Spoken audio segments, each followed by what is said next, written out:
A child runs toward your dog, throws both arms around your dog's neck, and everyone around them smiles. It looks sweet. It could even become a photo that gets shared with the family group chat. But look at your dog for 1 second before you decide it is a happy moment. Is your dog leaning into the child or leaning away? Is the mouth soft or suddenly closed? Are the eyes calm, or can you see the white around them? Is the tail moving in a loose way, or is the whole body frozen? Today, I want to talk about something many good people do because it looks loving: letting children hug dogs. This is not about making children afraid of dogs. It is not about saying dogs are dangerous. It is about understanding that a dog can be loved, gentle, family-friendly, and still feel trapped when small hands close around its body. And the most important part is this: a dog that stays quiet is not always a dog that feels safe. Imagine your dog is lying on the floor after a long day. The house is loud. Someone visits with their child. The child sees your dog and gets excited. They run over, bend down from above, wrap their arms around the dog and put their face close to the dog's face.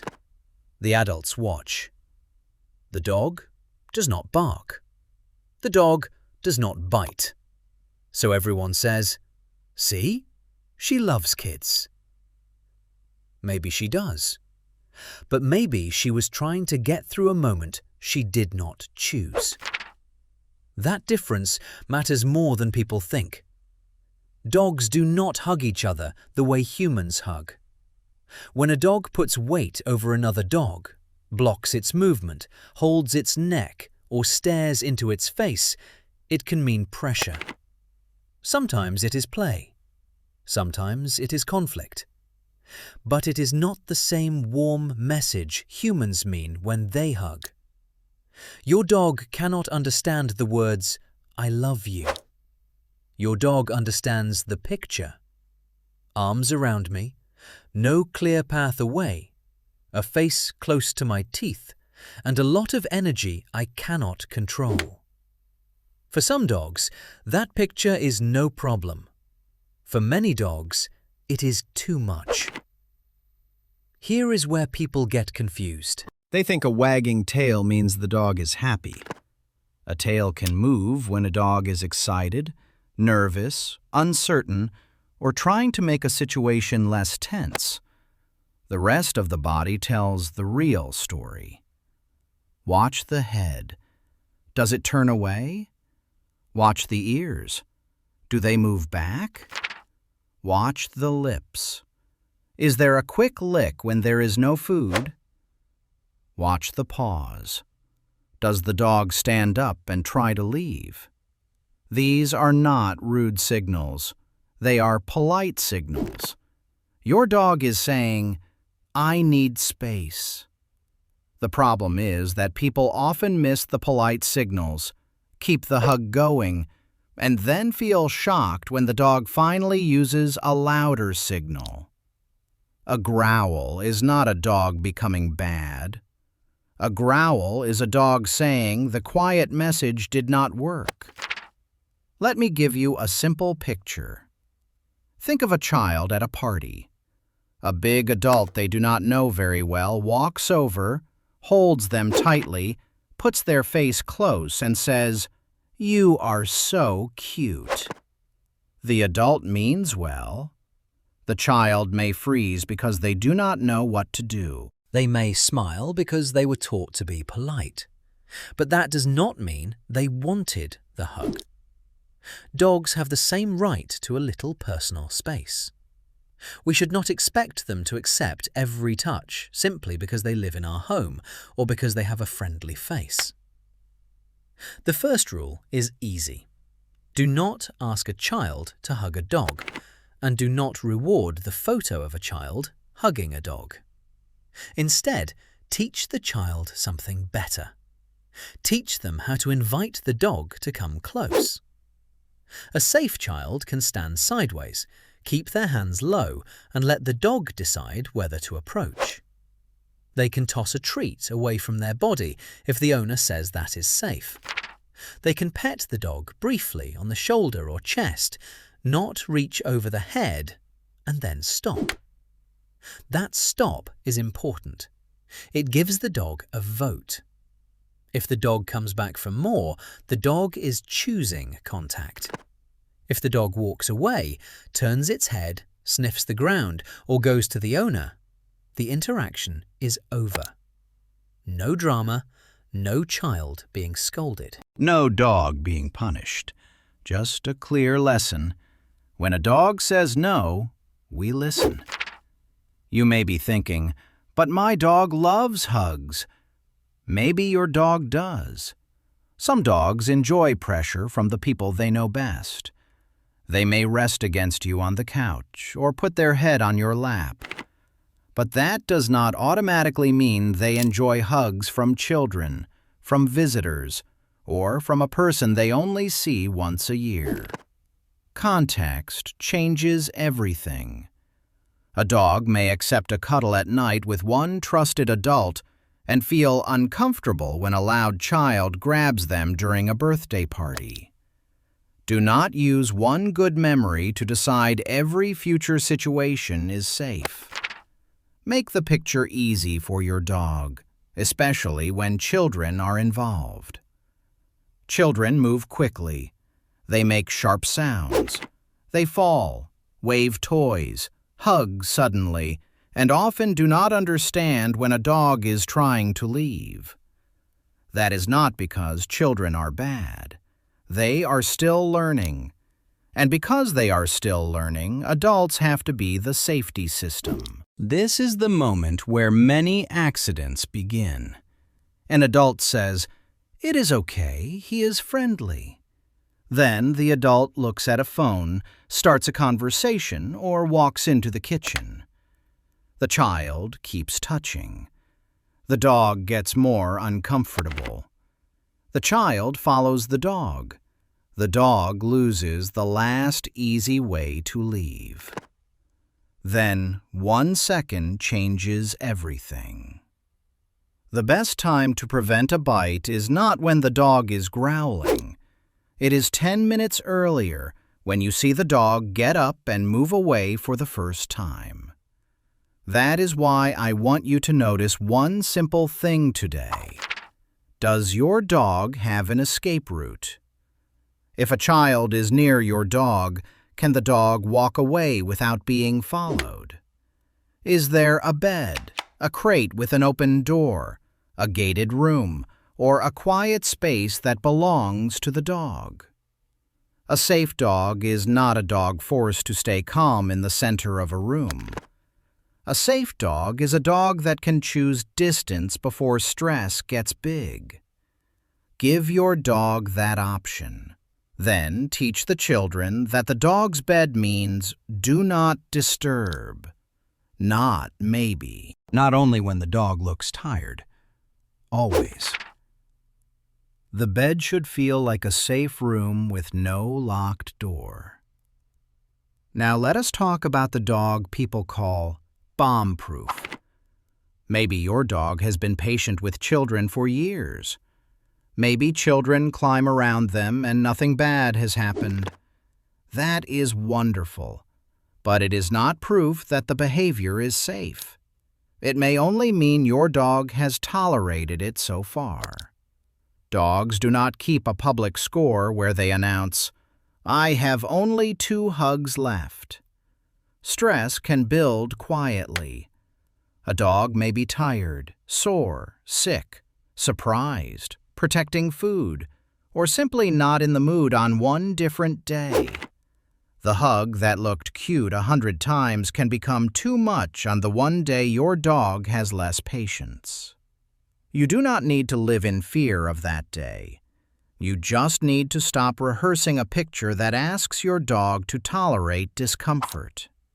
Real confidence is not saying, "My dog would never." Real confidence is setting up the room so your dog never has to prove it. Here is a better photo idea. Let the child sit several feet from the dog with a treat in an open hand only if the owner is holding the leash or knows the dog is comfortable. Let the dog choose whether to come closer. Or let the child sit beside the dog without touching, both of them looking at the camera. It can still be sweet. It can still show a bond. But it does not put a child's face beside a dog's teeth or put the dog in a hold it cannot escape. The safest pictures often look less dramatic, and that is exactly why they are better. Safety is usually boring until you need it. One more thing that surprises people. Do not force a dog to say hello because a child wants to. The child may ask, "Can I pet the dog?" That is a good question. But the answer does not only come from the owner. The dog gets a vote. You can say, "Let us see if she wants to say hello." Then make room. Do not pull the dog toward the child. Do not hold the collar while the child reaches in. Do not say, "She is just shy. Go ahead." Let the dog choose. If the dog approaches with a loose body, sniffs, and stays close, you can allow a very short, gentle pet. Then pause. If the dog moves closer again, great. If the dog moves away, say, "She says no thank you right now." You have just taught the child an amazing lesson about consent, empathy, and respect, without making the dog the bad guy. That lesson is bigger than dogs. There are a few moments when you should be extra careful. Never let a child hug, climb on, kiss, or bother a dog that is eating, chewing, sleeping, sick, hiding, or trapped in a small space. Never let a child put their face near a dog's face. Never punish a dog for moving away, growling, or showing discomfort. If you punish the growl, you may remove the warning but not remove the fear. The dog still feels pressure. You have only made the message quieter. We want dogs to communicate, and we want adults to listen early. If your dog growls around a child, calmly separate them. Do not yell. Do not force another greeting to prove the dog is fine. Take the moment seriously, lower the pressure, and get professional help if you need a plan. A qualified trainer or behavior professional can look at your dog's full situation and help you make safe choices. Let me show you a simple family rule you can use starting today. We call it Ask, Pause, and Let Go. First, ask the owner if the dog can be touched. Second, pause and watch whether the dog chooses to come closer. Third, let go after a few seconds and see what the dog decides. No chasing, no hugging, no grabbing around the neck, no hands over the dog's face. This gives the dog 3 chances to say no before the dog ever feels pressure. And it gives children a clear rule they can remember. Children often do well with clear rules. They do not need a long lecture about dog body language on day 1. Start with, we let dogs come to us.